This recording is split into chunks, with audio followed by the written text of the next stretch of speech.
Trooper Mark Donaldson is a husband and father from the small town of Dorrigo in country New South Wales. At the age of 30, he is the first person in 4 decades to be awarded our highest military honour, the Victoria Cross.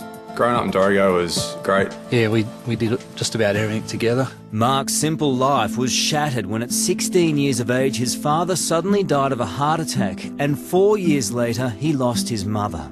If you lose your parents when you're sort of in those teething years of being a teenager, I suppose it has a fair impact on you.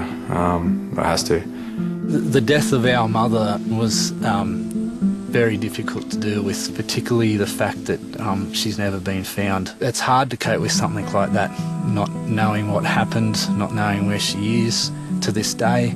But he's worked through that and probably added to his resolve and his ability to deal with things.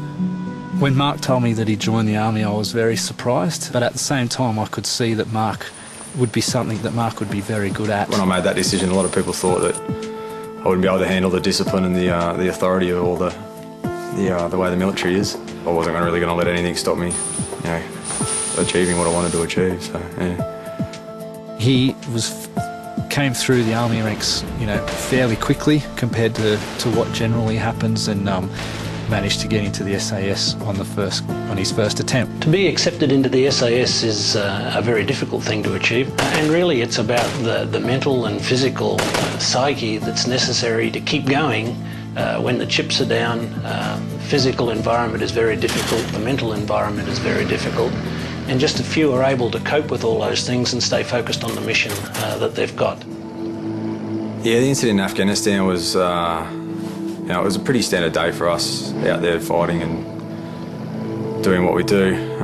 We were just on our way back to the FOB. When they were ambushed in a very difficult position, they were outnumbered by the Taliban people involved in the process. As they kept breaking free of one set of engagements, they found themselves smack bang in the middle of another series of engagements. And for 4 kilometres and over about 2 hours, we got attacked by around 200 Taliban. Sort of at the start of the ambush, I suppose I grabbed one of the heavy weapons with it's a rocket launcher of ours, and I ran off to a side and started firing that back at the enemy.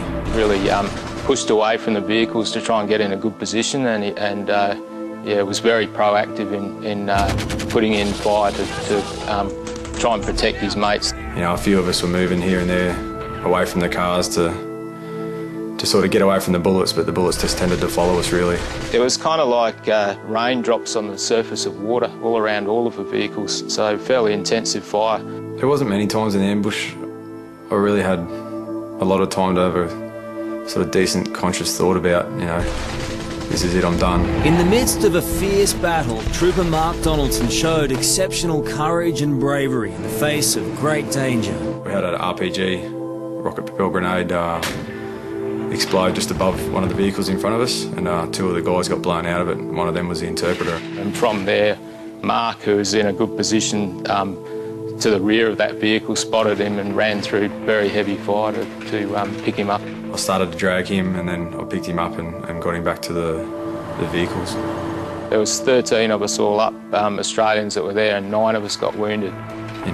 If you weren't scared at all, then you're either stupid or lying, is what they say. But once it was all done and dusted, I thought about my family back home, and that was my first thought, my first real thought that I had after it all. I always think back to them and go, my wife's back at home, probably doing it harder than what I am in reality, because she's there on her own, trying to raise a family, trying to keep everything together, essentially being a single mum while I'm not there. I think because of what's happened in Mark's past, he knows the importance of family, and he knows just how much family means. On his return to Australia, Mark's life changed forever. I was on my way up to the shops to get some ice cream with my daughter, and I got a phone call from the commanding officer of the Special Air Service Regiment saying I need to have a lunch with you and the Chief of Army. I was pretty surprised when they said it was a Victoria Cross. It's the nation and the Commonwealth's highest honour, and I think it's fantastic that the highest honour is for putting your life to one side and saving your fellow man. The Victoria Cross isn't awarded very often. In fact, it's been 40 years since it was last awarded in Vietnam, so it was a very significant act for us in the ADF and for Australia, I think, more generally.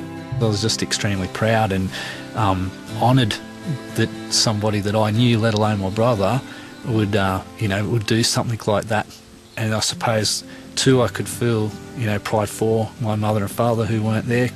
When the head of the Defence Force saluted Mark at the Victoria Cross ceremony, it was just a gasp in the room. There was a lot of army personnel there and people involved, and you could feel that it was a big deal. It's probably something I'll never ever forget, I don't think. So, it's something that's it's going to stick with me for a long time.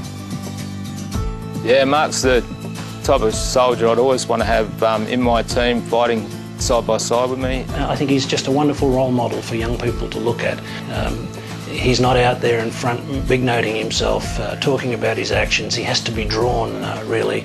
And he's that sort of quiet, achieving Australians that I think we would all like to aspire to be. I try and remain optimistic about most things. Trying to be a good dad, trying to be a good friend, trying to be a good husband. I suppose that's my strength, is that I try hard. Whether I reach it or not, it's another thing, but I try hard.